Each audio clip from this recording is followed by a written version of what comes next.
Quran Surat Al-Baqarah ayat 165. A'udzu billahi minasyaitonir rajim. Wa minan nasi may yattakhidhu min dunillahi andada yuhibbunahum ka hubbillah. Walladzina amanu asyaddu hubbalillah. Walau yarul ladzina zalamu id yarawna al-azaba annal quwata lillahi jami'an wa annallaha syadidul azab. Tafsirnya, di antara pengikut dan yang diikuti. Ayat yang telah lalu menyatakan dasar untuk mengenal Allah dan menanamkan ruh tauhid di dalam hati sanubari. Mengenal Allah dari bekas perbuatannya. Apabila renungkan terhadap alam telah mendalam, tidaklah mungkin akan ada perasaan bahwa yang lain bersekutu dengan Allah.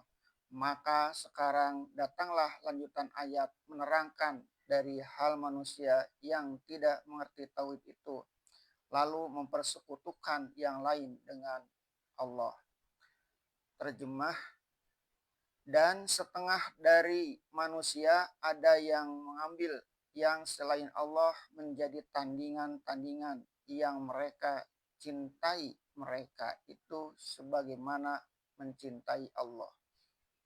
Di dalam ayat tersebut, tandingan-tandingan itu dengan kata andadan dari kata mufrad niddun. Kita pilih artinya dalam bahasa kita tandingan-tandingan. Karena maksud itu andadan itu amat luas. Bukan saja dengan andadan itu orang mempersekutukan Allah dengan memuja dan menyembah. Malahan lebih luas. Misalnya ada perintah lain atau undang-undang lain yang lebih dipentingkan daripada perintah atau undang-undang Allah, maka yang lain itu telah menjadi andadan. Mereka cintai yang lain itu sebagaimana mencintai Allah. Lantaran itu cinta mereka telah terbagi. Kalau cinta telah terbagi, bukanlah tauhid lagi namanya. Lantaran tauhid tidak ada lagi. Niscaya iman telah retak pula. Namun orang-orang yang beriman terlebih cintalah mereka akan Allah. Meskipun orang yang beriman itu mencintai yang lain juga. Tetapi cintanya kepada yang lain itu tidak lain hanyalah karena didorong oleh cintanya kepada Allah. Misalnya mereka mencintai tanah air. Mencintai tanah air sebab tanah airnya itu adalah pemberian Allah. Mereka mencintai anak istri, harta benda, dan lain-lain karena semuanya itu dipandang sebagai amanah Allah yang tidak boleh disia-siakan. Oleh sebab itu, jika ditilik cinta mereka, nyatalah bahwa cinta itu hanya satu jua, tidak terbagi. Lantaran itu, jelaslah betapa hebatnya ujian bagi tauhid itu pada setiap waktu. Kepentingan-kepentingan lain bisa saja menarik kita dengan tidak kita sadari, sehingga narik kita dengan tidak kita sadari, sehingga berangsur-angsur keluar dari garis tauhid. Padahal kalau mengertilah orang-orang yang zalim itu, seketika mereka melihat azab, bahwasanya kekuatan adalah pada Allah, dan bahwasanya Allah adalah sangat pedih siksanya. Kalau mengertilah orang yang zalim itu bahwa kelak di akhirat akan ternyata banyak sekali tandingan-tandingan itu tidak ada kekuatannya sama sekali.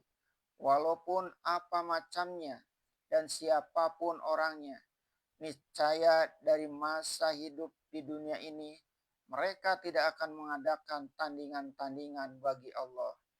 Lantaran dengan tandingan-tandingan itu mereka telah musyrik. Niscaya azab yang pedihlah yang akan mereka rasai waktu itu, dan tidak ada satupun tandingan itu yang dapat menolong. Itulah sebabnya orang yang memecah cinta itu disebutlah zalim, aniaya. Menganiaya diri sendiri jauh lebih kejam daripada menganiaya orang lain. Sebagai pepatah orang tua-tua, orang yang zalim kepada dirinya sendiri itu disebut diraut ranjau, dihamburi.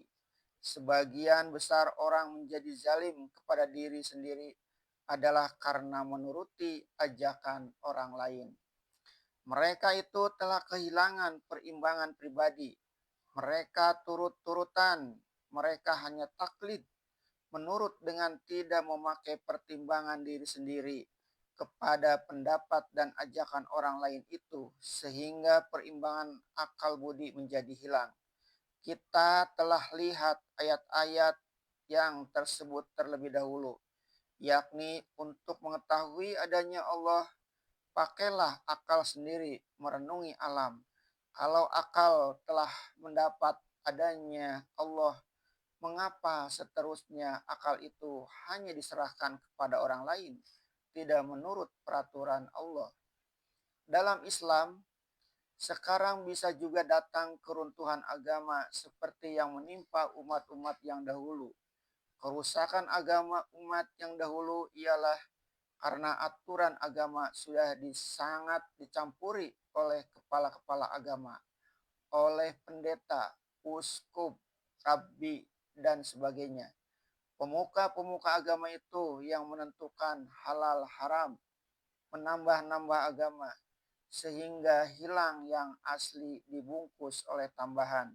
Sehingga berkuasalah pemuka agama mencampakkan orang dari dalam agama, yang dalam agama Kristen Katolik misalnya disebut pengucilan, artinya suatu pendapat pikiran yang berbeda dari yang diputuskan oleh gereja, dapatlah dihukum, dikeluarkan dari agama, maka keputusan itu tetaplah berlaku, tidak dapat dibantah.